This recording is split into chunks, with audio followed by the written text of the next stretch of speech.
Hi students, good morning. आज मैं आप लोगों को भारत में राष्ट्रवाद भारत में राष्ट्रवाद का चैप्टर जो है उससे आगे पढ़ाऊंगा। मैं कल कुछ चैप्टर के कुछ पार्ट्स पढ़ाया था, आज उसको शायद मैं पूरा करा दूं। तो चलेंगे। आंदोलन के भीतर अलग अलग धाराएं पनप रही थी। शहरों में आंदोलन का क्या रुख था, गांवों में क्या था। तो सबसे पहले हम पढ़ेंगे शहरों में आंदोलन। शहरों में आंदोलन का क्या रुख था। तो आंदोलन की शुरुआत शहरी मध्यम वर्ग की हिस्सेदारी के साथ हुई। हजारों विद्यार्थियों ने स्कूल छोड़ दिया, कॉलेज छोड़ दिया। हेडमास्टरों और शिक्षकों ने इस्तीफे सौंप दिए। वकीलों ने मुकदमे लड़ना बंद कर दिया। मद्रास के अलावा ज़्यादातर प्रांतों में परिषद चुनावों का बहिष्कार किया गया। मद्रास में गैर ब्राह्मण द्वारा बनाई गई जस्टिस पार्टी का मानना था कि काउंसिल में प्रवेश के जरिए उन्हें अधिकार मिल सकते हैं जो सामान्य रूप से केवल ब्राह्मणों को मिल पाते हैं। इसलिए इस पार्टी ने चुनावों का बहिष्कार नहीं किया। विदेशी सामानों का बहिष्कार किया गया। शराब की दुकानों की पिकेटिंग की गई। पिकेटिंग का अर्थ है बंद कर दिया गया। और विदेशी कपड़ों की होली जलाई जाने लगी। 1921 से 22 के बीच विदेशी कपड़ों का आयात आधा रह गया था। उसकी कीमत 102 करोड़ से घटकर 57 करोड़ रह गई। बहुत सारे स्थानों पर व्यापारियों ने विदेशी चीज़ों का व्यापार करने या विदेशी व्यापार में पैसा लगाने से मना कर दिया। तो इस तरह से शहरों में आंदोलन इस प्रकार से हुए। अब हम चलेंगे कि ग्रामीण इलाकों में विद्रोह का क्या रुख था, आंदोलन का क्या रुख था।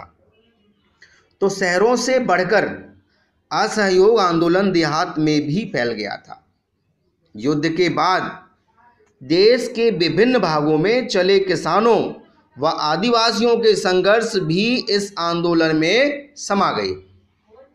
अवध में सन्यासी बाबा रामचंद्र किसानों का नेतृत्व कर रहे थे। कहाँ पर? अवध में। बाबा रामचंद्र इससे पहले फिजी गिरमिटिया मजदूर के तौर पर काम कर चुके थे। उनका आंदोलन तालुकदारों और जमींदारों के खिलाफ था जो किसानों से भारी भरकम लगान और तरह तरह के कर वसूल कर रहे थे। किसानों को बेकार करनी पड़ती थी। पट्टेदार के तौर पर उनके पट्टे नहीं होते थे। उन्हें बार बार पट्टे की जमीन हटा दिया जाता था ताकि जमीन पर उनका कोई अधिकार स्थापित हो सके। किसानों की मांग थी कि लान कम दिया जाए, बेकार कम हो और दमन का जमींदार किया जाए। किसानों पर जमींदारों को नाई धोबी की सुविधाओं से भी वंचित करने के लिए पंचायतों ने नाई धोबी बंद का फैसला लिया। क्या होता है? अब इसी समय 1920 में जवाहरलाल ने अवध के गांवों का दौरा किया, गांव वालों से बातचीत की और उनकी समझने का प्रयास किया। अक्टूबर तक जवाहरलाल नेहरू, बाबा रामचंद्र तथा कुछ अन्य लोगों के सभा का गठन लिया गया। पूरे इलाका में थी। इट मीन्स ये है कि असहयोग आंदोलन एक चरम सीमा तक पहुंच गई थी। मतलब है इस तरह से जगह जगह से निकलने घरों और व्यापारियों के मकानों पर हमले होने लगे, क्योंकि तालुकदार और व्यापारी अंग्रेजों से रिलेटेड होते थे। उनके कहने पर चलते थे। बाजारों में लूट होने लगी और कब्जा कर लिया गया। बहुत सारे नेता इनको समझा रहे थे कि गांधी जी ने ऐलान कर दिया कि अब कोई लगान नहीं भरेगा और जमीन गरीबों में बांट दी जाएगी। नाम लेकर लोग अपनी कार्रवाई और आकांक्षाओं को सही ठहराते। वैसे किसानों ने भी 19 के दशक में गोरिल्ला आंदोलन फैल गया जो आंध्र प्रदेश की गुडेम पहाड़ियों में हुआ था। अलूरी सीताराम अब हम चलेंगे और बाद में क्या हुआ कि अलूरी सीताराम राजू 1924 ईस्वी में पकड़े गए और उन्हें फांसी दी गई। राजू अपने लोगों के बीच लुप्त गए। बागानों में स्वराज्य कैसे साबित हुआ? बागानों का महात्मा के विचार स्वराज की अवधारणा के बारे में मजदूरों की अपनी समझ थी। असम के बागानी मजदूरों के लिए आज़ादी का मतलब है ताकि उन से जब चाहे आ सकते हैं जिनमें उन्हें रखा गया था। के लिए आज़ादी का मतलब था कि अपने गांव से संपर्क रख पाएंगे। 1859 के इंग्लैंड में एग्रीगेशन एक्ट के तहत बागानों में काम करने वाले मजदूरों को बिना इजाज़त बागान से बाहर जाने की छूट नहीं थी। लेकिन बाबा रामचंद्र इसी बागान में काम करते थे, गिरमिटिया मजदूर के सदस्य थे। अब गांधी जी के जरिए बागानों में भी स्वराज्य उत्पन्न हुआ और लोग मजदूर ने अपने गंतव्यस्थानों तक पहुंचने लगे। असहयोग आंदोलन। अब महात्मा गांधी का एक और कदम सवर्णावज्ञा की ओर।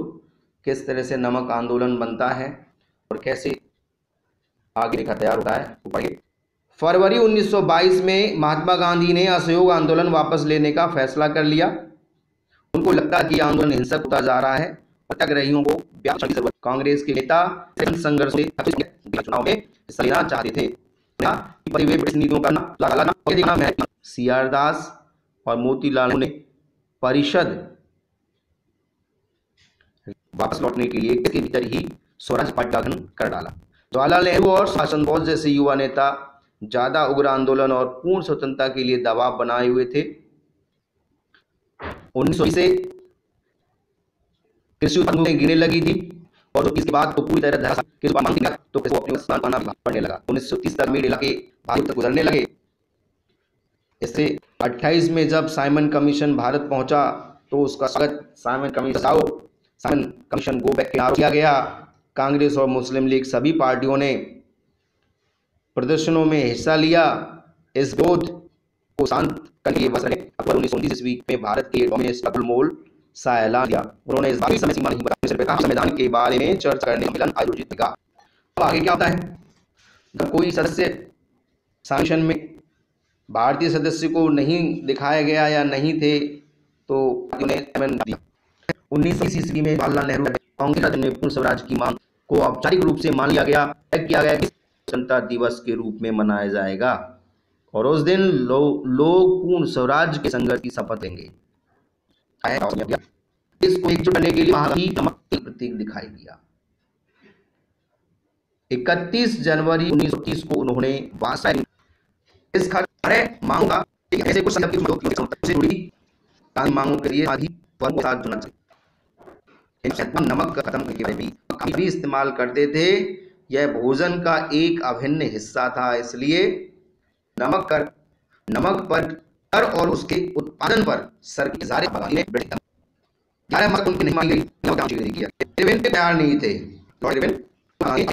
78 शुरू कर यह यात्रा साबरमती से 40 किलोमीटर दांडी नामक का सफर।